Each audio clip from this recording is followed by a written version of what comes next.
Ciao a tutti e bentornati sul mio canale. Oggi affrontiamo un argomento che potrebbe sembrarvi facile. In realtà non è un argomento né facile né difficile. Andiamo a vedere insieme alcuni dettagli che fanno la differenza nella conversazione a qualsiasi livello. Non mi piace pensare agli argomenti come argomenti di livello A2 o di livello C1.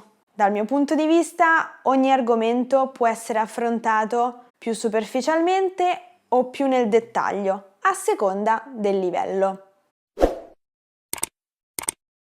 Se sentite qualcuno russare, è il mio cane che sta dormendo qui e russa tantissimo. Detto ciò, oggi affrontiamo la questione dell'uso degli articoli determinativi con i giorni della settimana. Oppure, mettiamola in un altro modo, potremmo anche dire che oggi affrontiamo l'uso corretto dei giorni della settimana. Qui alle mie spalle vedete la lista dei giorni della settimana. Lunedì, martedì, mercoledì, giovedì, venerdì, sabato, domenica. Notate che in italiano cominciamo a elencare i giorni della settimana a partire da lunedì. Ve lo dico perché in inglese si comincia dalla domenica, giusto? Fatemi sapere nei commenti qui sotto. Poi un'altra cosa che notiamo dei giorni della settimana è che hanno tutti la lettera minuscola. Va bene? Quindi i giorni della settimana non sono nomi propri in italiano e quindi si scrivono con la lettera minuscola. Li scriviamo con la lettera maiuscola solo se il giorno della settimana si trova all'inizio di una frase.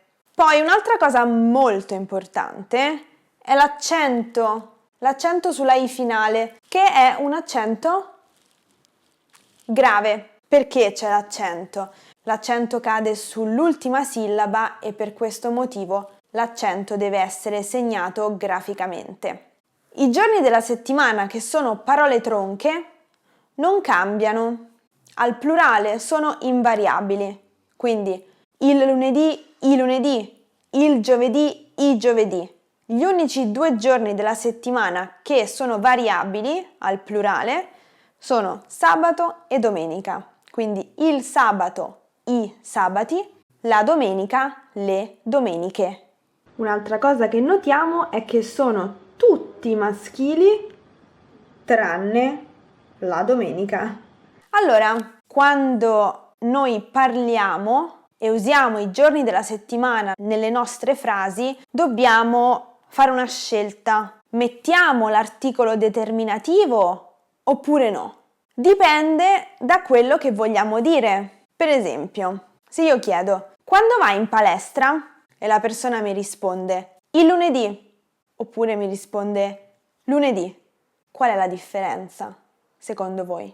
Se mi risponde lunedì, io capisco che quella persona andrà in palestra questo lunedì che sta per arrivare, quindi il lunedì successivo al momento della conversazione.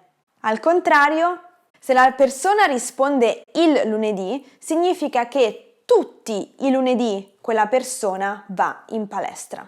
Un altro esempio, martedì vado a calcio, il martedì vado a calcio. Anche in questo esempio significa che martedì vado a calcio questo martedì, magari se oggi è lunedì sto parlando di domani, mentre il martedì vado a calcio significa tutti i martedì, è proprio un impegno fisso, è un'attività che io svolgo settimanalmente il martedì o di martedì. Ricapitolando, se dico andrò all'ufficio postale giovedì mattina, sto parlando di un'azione unica. Se invece dico la domenica vado a pranzo dai miei, sto parlando di un'azione che si svolge regolarmente tutte le domeniche. Ovviamente con i giorni della settimana possiamo anche utilizzare gli articoli indeterminativi. Per esempio, quando avrai un lunedì libero, usciremo insieme. Questo uso di un articolo indeterminativo sta a sottolineare che io non so di quale lunedì sto parlando, ma un lunedì nel futuro in cui tu sarai libero. Allora, fatemi sapere nei commenti se già sapevate questa informazione oppure no.